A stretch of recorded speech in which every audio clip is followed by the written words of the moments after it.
So today is a really big day. I am finally installing my Boost Logic exhaust on my M4 CSL.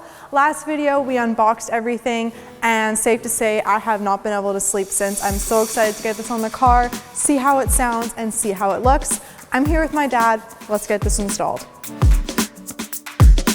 So the stock exhaust on the M4 CSL is one piece, and we want to try and preserve that. So what we've done already is just kind of loosened everything up, unmounted both of it, except for two mounts at the back, and the jack is holding it up here. We also have this middle piece we need to take out as well. But basically our goal is to take out the exhaust without having to cut or put clamps on anything, because that means that we can put the stock exhaust back on the car if we wish, which is always a super nice option. And the nice thing about this install with the Boost Logic exhaust is that there's no cutting or anything involved, so it makes it more of a simple and user-friendly process.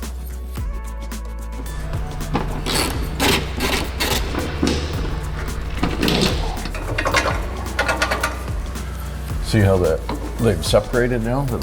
Right, yeah. So that's good. That's a good sign. There you go. Watch out, Gucci, we're pulling an exhaust out.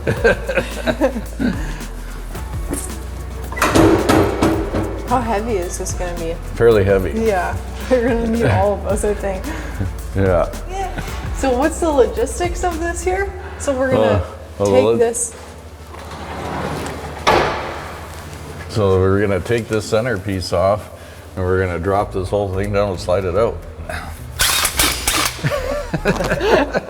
I'm doing this for the first time. He's done this a couple times. So bear with me.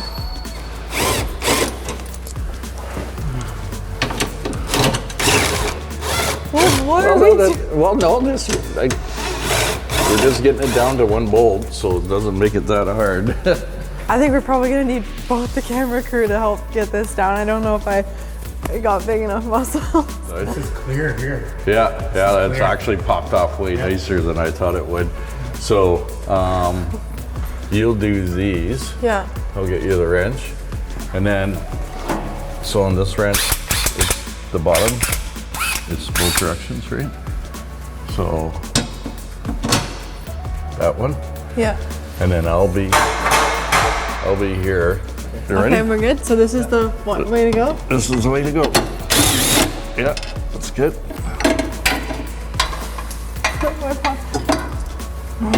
Okay, ready guys? Yep. We've been ready for it. Okay, good. Want my help? There we go.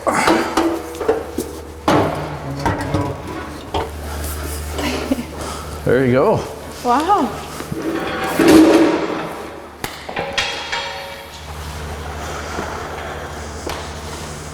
Feel how heavy that is. No exhaust. It'd probably be pretty loud if I started it up. That's pretty cool. So here we have the stock exhaust, and here is the Boost Logic exhaust.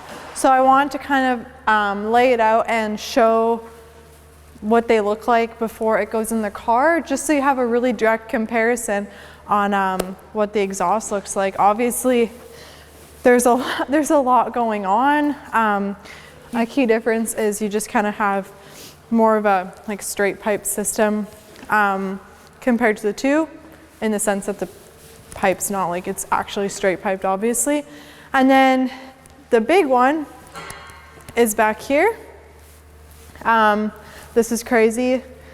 This is actually titanium, which is something that they did for the CSL. So CSLs are a little bit louder than like an M4 and M4 comp, I believe, M4 comp too. And then here's the Boost Logic setup, which is gonna be really cool to see on the car. I'm actually interested to see how low this hangs off of the bottom of the car, because it's a pretty big piece. It's gonna be really cool. Very excited. And then here, you can see these are where the valves go. And nice thing about this exhaust is that the stock valves fit in with these, so you don't have to replace them if you don't want to. Now here, you can take a look, is the valve in here, and it's a little motor on the controller that changes it. Now, supposedly the stock valve system only opens up the valves a little bit until the car reaches, I think, over 4,000 RPM, and then the valves fully open. So quite a few people tend to switch out the controller because they want the valves to either be fully open or fully closed. I don't know about what I'm gonna do, so I'm gonna fire the car up and see how it sounds with the stock valve system, and yeah, because then you don't have to, it's, you know, you don't have to change things, and obviously it's just less invasive and whatnot. So nice highlight that we can use the stock valves if we wish. The weight savings is huge. Even just taking out that exhaust, us like lifting it, putting it on the ground and putting these pieces here, the weight difference is crazy. Like, I think if we disconnected the end piece, like the difference between those two is, I don't want to say a number in case I'm way off, but very significant. So as well as performance and quality, it also just takes away some weight, which is a key component for the CSL, because the CSL is called the Competition Sport Lightweight. Light, because of the carbon fiber and the weight savings the car already has with no back seats, more carbon fiber, etc. So kind of cool. Enough talking, let's start getting this onto the car. Again, this is my first time doing this, so my dad's walking me through it. He said we're gonna probably have to fiddle around with fitting it all in a couple times, so let's do that and yeah, and get it finished so we can get the car turned on. Getting it all laid out, these are clamps. This reminds me of when I build IKEA furniture and I lay out all the little bolts and everything.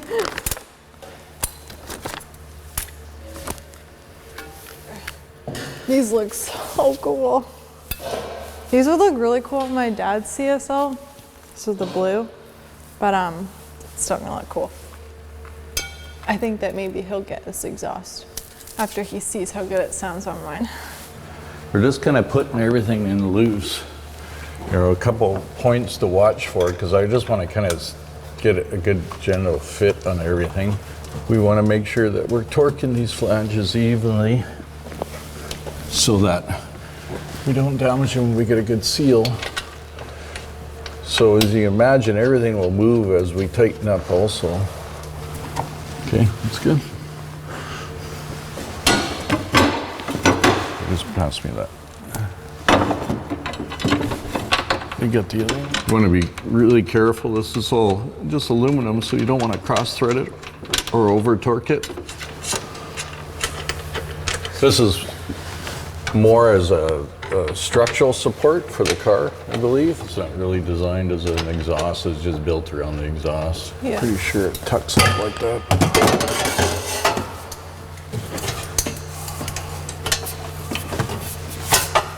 Where I'm going to get the most clearance, and then lining up the bolts so I have access to them, right? Mm-hmm. So you don't want the bolt heads pointing up and out of the way, otherwise you can't get at them. It's common sense, but sometimes you don't think about it when you're putting it all together.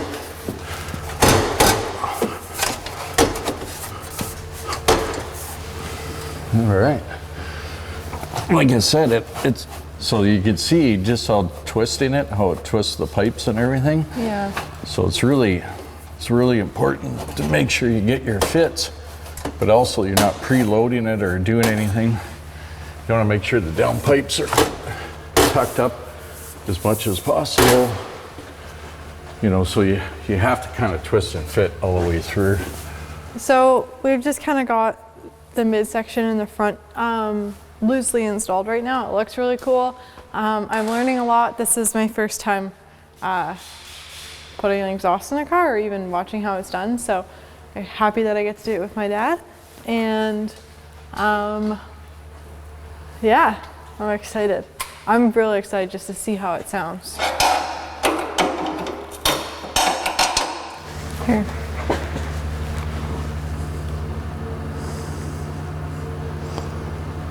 So right now we're just trying to figure out what way these go on the car, looking at some pictures and trying to figure it out to make sure that we get it right.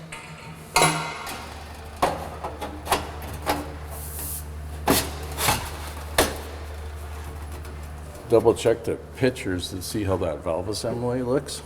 You're good. Yeah, you're good there. So, I'm just looking at a picture from the website of the exhaust installed, just to make sure that we have these pieces on the right way.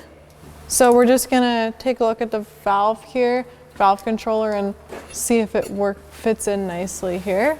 We just zap strapped it to get it out of the way.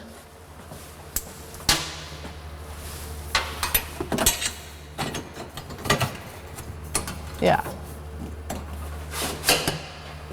So this doesn't fully reach in there. no. So there's a longer and a shorter piece? Yeah. So I assume the longer piece goes into the valve assembly like so. Yeah. So, you know, I originally thought we could just leave the valves in place, so I just disconnected them. We're just making sure that the valves fit on properly. What would you call that little back piece? Like the actual... Sorry, what's that? The part that didn't fully connect, the spring? It's just like the activator. Really not any instructions for the installed exhaust, but I think most people just have shops that are doing the installs. For us, we're kind of... We are our own shop. And that's kind of the whole idea, is you have a way better understanding of the car and the mechanics, and then if something isn't going right, whether it's these valves aren't working properly, you'll be like, hey, wait a minute, I know there's an issue here, because when I was installing this, I wasn't 100% sure on what was going on here, so. So this piece here and this piece here didn't quite connect. So we assume that this spring is meant to go in there so they can connect and it can work. So that is our assumption, our educated guess.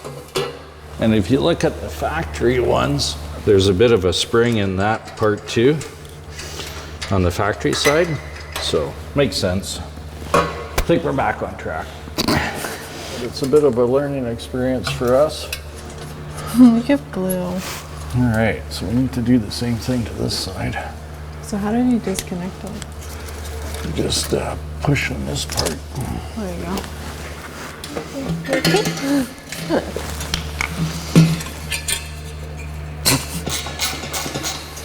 I'm really hungry. I want grilled cheese. That's that? I want grilled cheese.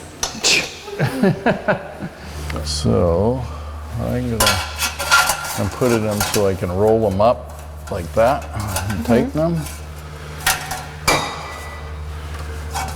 I mean, we're gonna be fiddling with this lots yet, but Yeah. you never know. And then you're like, oh, it's good. And then you forgot to put the clamp on. I know I've said that like 3 times, but that's just from Personal experience? a lot of personal experience. Rule number 1, don't forget to put the clamps on. If we've learned anything from this video, don't forget to put the clamps on. It all seems to be fitting really nice so far. The only kind of questionable part was, you know, for us was, you know, the valve assembly and that spring. I think we got that sorted.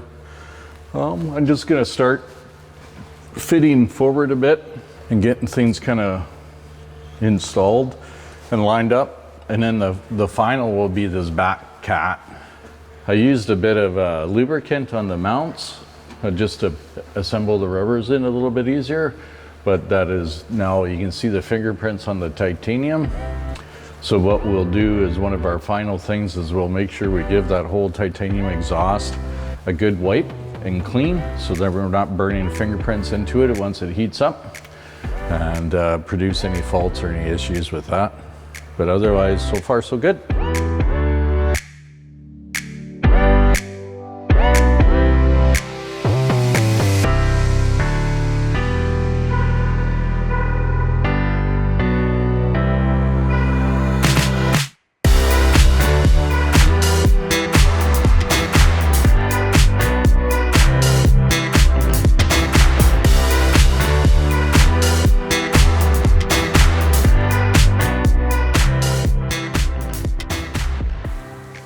Okay, so we're back under the car. Now the exhaust has been fully installed, and fast forward, I've put almost 1,000 kilometers on the exhaust.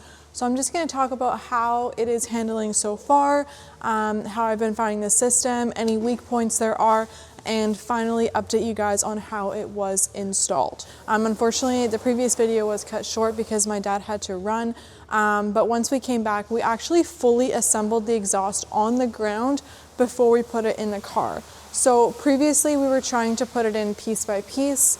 We ended up putting it on the ground, assembling everything, putting all the clamps on, tightening everything up, putting it in the car as one system, and that is definitely the way that I recommend doing it. And since it is full titanium, it is pretty light, and you'd probably only need about 2 people to lift it up and get it in. So that process was much more seamless, and that is definitely how I recommend to install the exhaust. So like I said, I've put about 1,000 kilometers on the exhaust, and I have been loving it so far. To me, it is the perfect pitch, it is the perfect loudness, it is amazing. I've gotten so many compliments on it. It makes the CSL sound really good and gives a bit of a deeper tone as well. As far as everything has stayed tight, nothing has come loose, no exhaust leaks, anything like that. I'm really, really happy with it. The only weak point that I have to say is at the back. It hangs a little bit low, and I'll put in a clip here to show you guys that. And I did scrape it loading onto the BC ferries, which is definitely more my fault than the exhaust system because traveling on the ferry makes it a lot more difficult. And since then, the car has also been lowered. We put KW springs in it, so that makes it a little easier to scrape. But if you're cautious about that kind of stuff, then you will have no problem with it. So the exhaust starts here, goes down, everything looks good.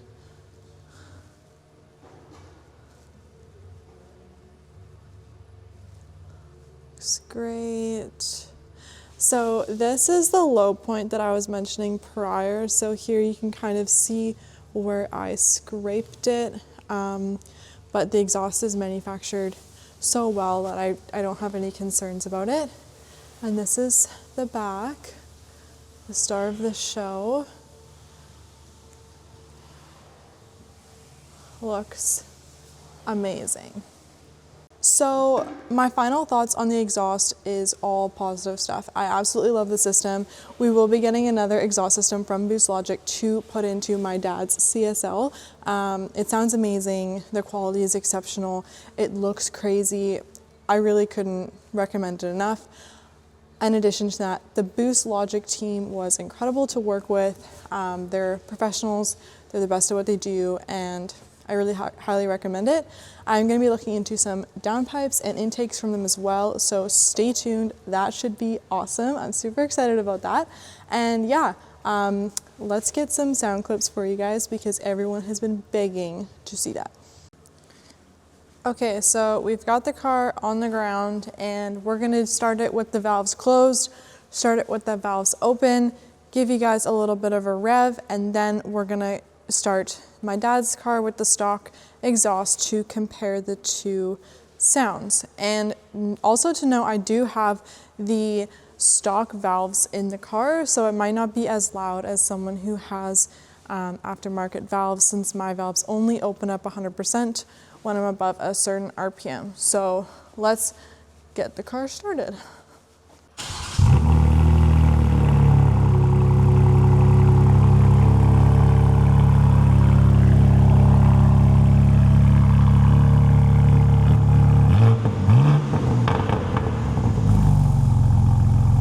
Okay, so now this is with the valves open.